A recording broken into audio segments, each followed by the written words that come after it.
welcome to your POTS crash course. Today's episode is on temperature regulation, part 2, cold.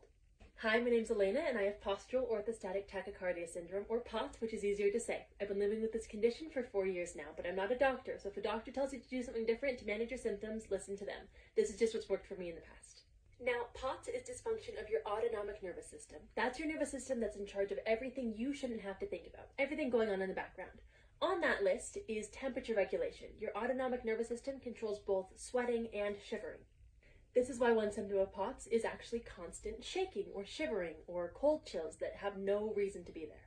Different POTS patients are going to react differently to different temperature regulation issues. I have friends who struggle really badly in the summertime and others who struggle really badly in the winter. For me, winter is really difficult because when my body gets too cold, it's unable to produce enough heat.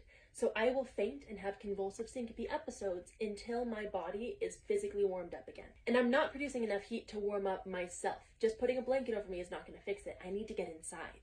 In this situation, the convulsive syncope is a combination of my brain trying to wake my body up and also my body trying to shiver to produce more heat. So this symptom is one that you have to think about pretty much constantly because there's always going to be temperature around you. But it's one that is fairly simple to manage. We just have to regulate that temperature manually.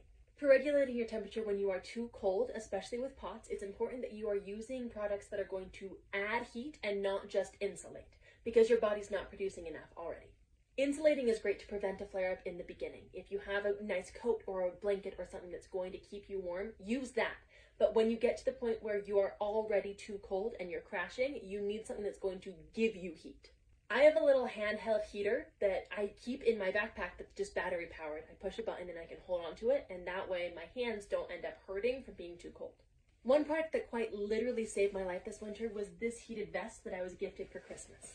It has a battery in the chest pocket and buttons on the outside that you can turn on, and it will actually start producing heat. I wore it underneath my coat so that it would trap more heat inside, and I was able to ice skate. That's insane.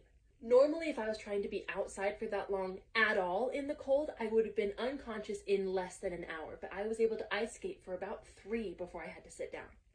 I'm going to link this exact vest to this video, but there are similar products all over. If you can find something that's going to produce heat, it's going to be a lifesaver.